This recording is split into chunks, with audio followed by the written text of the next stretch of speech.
انسان نے جب اس دنیا میں گروہوں کی صورت میں مل جل کر رہنا شروع کیا اور گاؤں اور شہر وجود میں آئے تو اس کے ساتھ ہی لوگوں میں خاندان، قبیلے اور قوم کی تخصیص پیدا ہو گئی۔ اس تخصیص کے سبب ان میں اختلافات کی بنیاد پڑی اور جو ایک خاندان دوسرے خاندان کا، ایک قبیلہ دوسرے قبیلے اور ایک قوم دوسری قوم کی دشمن بن گئی۔ کالا گورے کو اور گورا کالے کو نفرت کی نگاہ سے دیکھنے لگا۔ حصول اقتدار کے لیے رنگ، نسل، تفاخر اور قبیلے کے افراد کی تعداد ہی معیار بنی۔ اس طرح ایک قبیلے نے دوسرے قبیلے کو اور ایک قوم نے دوسری قوم کو زیر کرنا شروع کر دیا۔ اس صورتحال کو ختم کرنے کے لیے مختلف قوموں میں مختلف اوقات میں پیغمبر آتے اور بکھری ہوئی اور آپس میں دست و گریباں قوموں اور قبیلوں کو اکٹھا کرتے، لیکن کچھ ہی عرصے میں پیغمبر آتے اور بگڑی ہوئی اور آپس میں دست و گریباں قوموں اور قبیلوں کو اکٹھا کرتے، لیکن کچھ ہی عرصے بعد پھر جغرافیائی یا لسانی برتری اور اپنی برتری پر ناز اس قوم کو تقسیم کر دیتا۔ آپس میں جنگیں شروع ہو جاتی اور ایک انسان دوسرے پر اپنی برتری جتانے کے لیے دوسرے انسانوں کا خون بہانے سے گریز نہ کرتا۔ ایک انگریز مقولہ ہے، یونائٹڈ وی اسٹینڈ، ڈیوائیڈڈ وی فال۔ اسلام سے قبل بھی انسانیت رنگ، نسل، وطن اور قبیلہ پرستی کے ہاتھوں ذلیل و رسوا ہو رہی تھی، لیکن اسلام ان سب برائیوں کو ختم کرنے کے لیے آیا۔ اللہ تعالیٰ کی کتاب قرآن کریم انسان کو شعور ذات سے ہی آشنا نہیں کرتی، بلکہ ارد گرد پھیلی ہوئی دنیا اور انسانوں کے اعمال و اخلاق کا ادراک بھی عطا کرتی ہے۔ قرآن نے مسلمانوں کے لیے دوسری قوموں کے تجربات کو مستقبل کے فیصلوں کی دلیل بنایا۔ چنانچہ ارشاد ہوا کہ تم ان لوگوں کی طرح نہ ہو جانا جنہوں نے آپس میں تفرقہ ڈالا اور باہم تنازع پیدا کیا، جبکہ ان کے پاس واضح احکام پہنچ چکے۔ قرآن پاک میں مسلمانوں کی یکجہتی پر زور دیتے ہوئے فرمایا گیا کہ اللہ کی رسی کو مضبوطی سے پکڑے رکھو اور تفرقے میں نہ پڑو، اور ساتھ ہی تمام مسلمانوں کو بھائی بھائی قرار دیا۔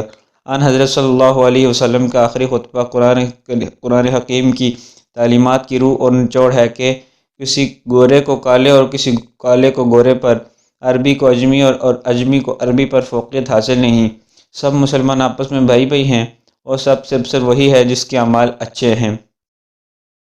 اس کے علاوہ بھی مختلف مقامات پر ایسے ارشادات ملتے ہیں کہ مسلمانوں کو ایک ہو کر رہنا چاہیے، انہیں اللہ کی رسی کو مضبوطی سے پکڑے رہنا چاہیے۔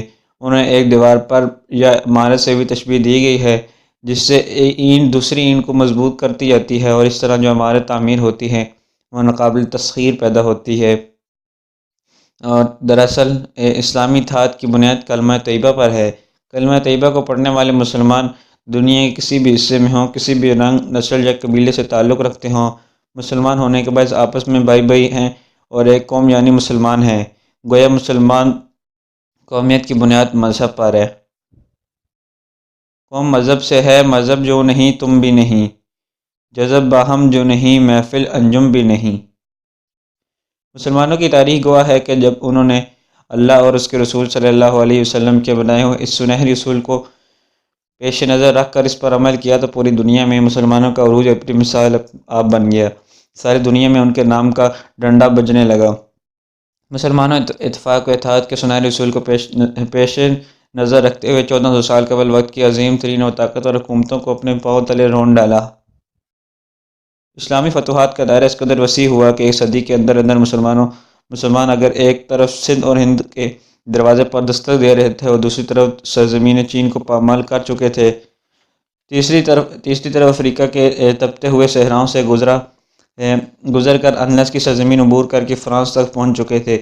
ان فتوحات کے نتیجے میں ملکوں کے باشندے مختلف رنگوں اور نسلوں کے علاوہ مختلف نقطہ نظر رکھنے والے لوگ ملت اسلامیہ میں شامل ہو گئے، مگر اس رنگا رنگی کے باوجود ملت اسلامیہ جس میں واحد کی طرح متحد رہی، ان کے پیش نظر اللہ تعالیٰ کا فرمایا ہوا یہ زرعی اصول رہا کہ اللہ کی رسی کو مضبوطی سے تھامے رکھو اور پارا پارا نہ ہو جاؤ۔ ملت اسلامیہ اگرچہ مشرق و مغرب کی کئی ملکوں تک پھیلی ہوئی تھی، لیکن اگر مشرق کے کسی مسلمان کو کانٹا بھی چبھ جاتا تو مغرب کے مسلمان اس کے درد کو اپنا درد محسوس کرتے۔ اخوت اس کو کہتے ہیں، چبھے کانٹا جو قابل ہیں تو ہندوستان کا ہر پیر و جواں بے تاب ہو جائے۔ لیکن مسلمانوں کا یہ عروج، ان کی جاؤ حشمت اور عظمت زیادہ دیر تک قائم نہ رہ سکی۔ جو نہیں مسلمان باہمی نفاق اور انتشار کا شکار ہوئے وہ زوال اور پستی کے گڑھے میں جا گرے۔ غیر قومیں ان پر غالب آ گئیں۔ ترکوں کی عثمانی سلطنت ایک زمانے تک پورے عالم اسلام کا مرکز محور رہی۔ دنیا بھر کے مسلمان ترکی کی سلطنت کو اپنا مرکز تسلیم کرتے تھے، لیکن جو مغربی ممالک نے مشرقی ممالک میں اپنا اثر رسوخ پیدا کرنا شروع کیا تو غیروں کی سازشوں اور اپنوں کے سطحی اور وقتی مفادات کے باعث مسلمانوں کی وحدت پارا پارا ہو گئی۔ پہلی جنگ عظیم میں جرمنی کا حلیف ہونے کے باعث ترکوں کو سخت صدمہ اٹھانا پڑا اور وہاں پر سے نہ صرف خلافت ختم ہوئی بلکہ اسے ٹکڑے ٹکڑے بھی کر دیا گیا۔ در حقیقت 18ویں صدی عیسوی عالم اسلام کی تنزل اور انحطاط کا سبب ثابت ہوئی۔ اس دور میں تقریباً تمام مسلمان غیروں کے محکوم ہو گئے، ان کی آزادی سلب کر لی گئی۔ ترکی لڑائی ہار کر ٹکڑے ٹکڑے ہو گیا۔ عرب ترکوں سے آزادی حاصل کر کے فرانس اور برطانیہ کے چنگل میں پھنس گئے۔ بیت المقدس پر صلیبی پرچم لہرانے لگا۔ برصغیر کے مسلمان میں انگریزوں کے شکنجے میں بری طرح جکڑے ہوئے تھے۔ غرض یہ کہ پورا عالم اسلام نڈھال تھا، ان کی شان و شوکت ماضی کا حصہ بن چکی تھی۔ اب جہاں جہاں بھی مسلمان موجود تھے وہ غیروں کی چہرہ دستوں اور مظالم کا شکار تھے۔ قدرت کا اصول ہے کہ جب کوئی قوم زوال کی انتہا کو پہنچ جاتی ہے تو اس میں ایسے افراد جنم لیتے ہیں جو اپنی خودداد صلاحیتوں کی بدولت اس قوم کی بگڑی بنا دیتے ہیں۔ چنانچہ مسلمانوں میں بھی ایسی شخصیات نے جنم لیا جو عالم اسلام کے اتحاد کے خواب کو عملی شکل دینا چاہتی تھیں۔ سید جمال الدین افغانی جنہیں اللہ تعالیٰ نے ایک بیدار مسلمان کا دل و دماغ بخشا تھا، اس کام کا بیڑا اٹھایا کہ مسلمانوں کو ایک پلیٹ فارم پر جمع کر کے ان کی توانائیوں کو مجتمع کیا جائے اور پورے عالم اسلام میں وحدت و اتحاد کی لہر دوڑائی جائے۔ اس مقصد کے لیے انہوں نے بہت سے ملکوں کے دورے بھی کیے، تحریر و تقریر سے مسلمانوں میں بیداری کی روح پھونکی۔ دوسری طرف برصغیر میں علی برادران نے تحریک خلافت کا آغاز کر کے ترکی کی خلافت کو سنبھالا دینے کی کوشش کی، اور پھر اس خطے میں اقبال جیسے عظیم اسلامی مفکر نے جنم لیا جن کا نسب العین پورے عالم اسلام کی بیداری اور ممالک اسلامیہ کا اتحاد تھا۔ اس طرح علامہ اقبال نے گویا اتحاد اسلامی کے سب سے بڑے نقیب جمال الدین افغانی کے ادھورے مشن کی تکمیل کا بیڑا اٹھایا، اور انہوں نے اپنے پیغام میں دنیا بھر کے مسلمانوں کو یہ تلقین کی کہ مغرب نے ملت اسلامی کی وحدت کو پارا پارا کرنے کے لیے رنگ، نسل، قومیت اور وطنیت کے بت تراش رکھے ہیں۔ ان بتوں کی پرستش سے عالم اسلام کے اتحاد کا خواب کو بھی شرمندہ تعبیر نہیں ہو سکتا۔ ارے اسلام کی سلامتی اور اتحاد کے لیے صرف توحید اور رسالت ایک مستحکم بنیاد ہے۔ اس ضمن میں ان کا پیغام ہے: اپنی ملت پر قیاس اقوام مغرب سے نہ کر، خاص ہے ترکیب میں قوم رسول ہاشمی۔ ان کی جمعیت کا ہے ملک و نسب پر انحصار، قوم قوت مذہب سے مستحکم ہے جمعیت تیری۔ بتانے رنگ ہوں کو توڑ کر ملت میں گم ہو جا، نہ ترانی رہے باقی نہ افغانی نہ ایرانی۔ اتحاد عالم اسلام کے علامہ اقبال کے ذہن میں ایک واضح پروگرام تھا۔ وہ چاہتے تھے کہ اقوام متحدہ کی عالمی تنظیم کی طرز پر مسلمانوں کی ایک اپنی عالمی تنظیم ہونی چاہیے جس کا مرکز ایران کا شہر تہران ہو۔ مسلمانوں کو اقوام متحدہ کے ادارے سے بے جا امیدیں نہیں باندھنی چاہیے۔ ان کے مسائل کا حل نہ لیگ آف نیشنز کے پاس ہے اور نہ ہی اقوام متحدہ ان کے مسائل کا حل تلاش کر سکتی ہے، کیونکہ اس ادارے پر قبضہ کرنے والی قوتیں عالم اسلام سے مخلص نہیں۔ اس لیے ان کی خواہش تھی کہ تہران ہوگر عالم مشرق کا جنیوا، شاید کرۂ ارض کی تقدیر بدل جائے۔ اتحاد عالم اسلام کی ضرورت ہے جس قدر آج ہے شاید اس سے پہلے کبھی نہ تھی۔ سید جمال الدین افغانی اور علامہ اقبال جیسے مفکرین اسلام نے مسلمانوں کو وحدت کی لڑائی میں پرونے کی انتہائی کوشش کی، لیکن بدقسمتی سے نتیجہ خاطر خواہ نہ نکل سکا۔ یہی وجہ ہے کہ آج دنیا کی 5 ارب آبادی میں 1 ارب سے زیادہ آبادی رکھنے کے باوجود دنیا بھر کے مسلمان جہاں کہیں بھی ہیں انتہائی ذلت کی زندگی گزار رہے ہیں۔ ذلت میں جہاں غیروں کی سازشوں کا ہاتھ ہے وہاں مسلمانوں کے آپس کے اختلافات بھی بے حد نمایاں ہیں۔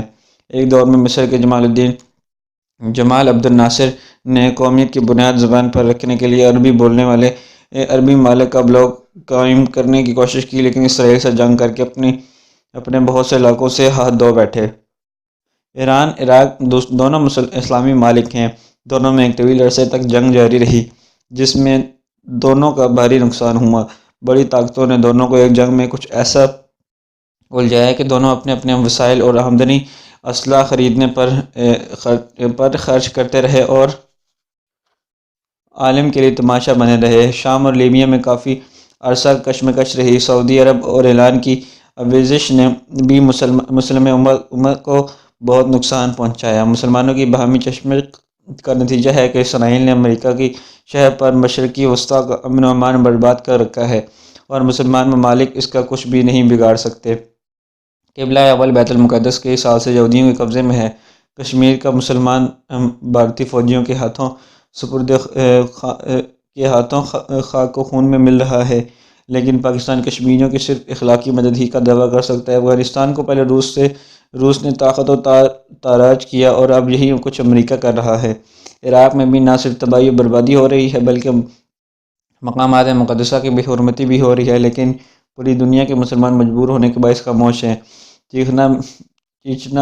چیچنیا میں روس نے اور بوسنیا میں سربوں نے مسلمانوں پر جو ظلم و ستم ڈھائے اب وہ تاریخ کا حصہ ہیں، اور یہ سب کچھ صرف اسی لیے ہوا کہ مسلمان ایک نہیں ہیں۔ منفعت ایک ہے اس قوم کی، نقصان بھی ایک ہی، سب کا نبی، دین بھی، ایمان بھی ایک، حرم پاک بھی، اللہ بھی، قرآن بھی ایک، کچھ بڑی بات تھی ہوتے جو مسلمان بھی ایک۔ اس وقت دنیا بھر کے مسلمان تقریباً 50 سے زیادہ آزادی مملکتوں کے مالک ہیں۔ یہ ممالک زیادہ تر ایشیا اور افریقہ میں پائے جاتے ہیں۔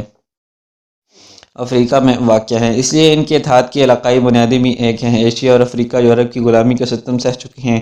ان میں مغرب دشمن نظریات اور جذبات موجود ہیں۔ ان میں علاقائی قرب انہیں نہ صرف قریب لا سکتا ہے بلکہ اپنے وسائل کو بھی بہتر طور پر استعمال کر سکتے ہیں۔ انڈونیشیا اور ملیشیا تو خاصے ترقی یافتہ ملک بن چکے ہیں۔ ان کی ترقی اور مہارت کو یکجا کیا جائے تو مسلمانوں کے پاس ضرورت کے مطابق ہنر و فنی تعلیم موجود ہے۔ عربوں کے پاس مادی تیل کے باعث دولت کے انبار ہیں۔ ان کی دولت اور دوسرے ممالک کے ماہرین کی مہارت کو یکجا کرنے سے مسلمان ناقابل شکست قوت بھی بن سکتے ہیں اور دنیا کی سب سے زیادہ ترقی یافتہ قوم بھی بن سکتے ہیں۔ اسلامی ممالک کے بعض مسائل مشترک ہیں، مثلاً پسماندگی، جہالت، تعلیمی پسماندگی اور غربت وغیرہ۔ نو آبادیاتی نظام میں مسلم ممالک کو جان بوجھ کر تعلیمی لحاظ سے پسماندہ رکھا گیا۔ اگر تعلیم بھی دی جاتی تو معمولی اور واجبی تاکہ حکمران طبقے کے معاون اور ادنا درجے کے اہلکار مہیا ہو سکیں۔ چنانچہ آج بھی اسلامی ممالک خصوصاً افریقی اسلامی ممالک تعلیمی پسماندگی کا شکار ہیں۔ تعلیم کی کمی کے باعث ہی آج ان ملکوں میں صنعت و حرفت برائے نام ہے، جس کے نتیجے میں وہاں فی کا سالانہ آمدنی سب سے نچلے درجے پر ہے۔ اگرچہ بعض ممالک کو اللہ تعالیٰ نے بے پناہ زرعی اور معدنی وسائل سے نواز رکھا ہے، مثلاً پاکستان اور ترکی وغیرہ، لیکن یہ ممالک جدید ٹیکنالوجی کے لیے مغرب کے دست نگر ہیں۔ سعودی عرب اور بعض دوسرے ممالک میں تیل موجود ہے، لیکن وہاں تکنیکی اور فنی مہارت نایاب ہے۔ پاکستان اور ترکی کے علاوہ ساری عالم اسلام اپنی معدنیات دولت سے استفادہ کے لیے دوسروں کا دست نگر ہے۔ اگر تمام اسلامی ممالک آپس میں اتحاد کر لیں تو انڈونیشیا، ملیشیا، پاکستان اور ترکی جیسے مسلمان ممالک جو جدید ٹیکنالوجی کی دوڑ میں دوسرے اسلامی ممالک سے قدرے آگے ہیں، ان کی بہتر مدد کر سکتے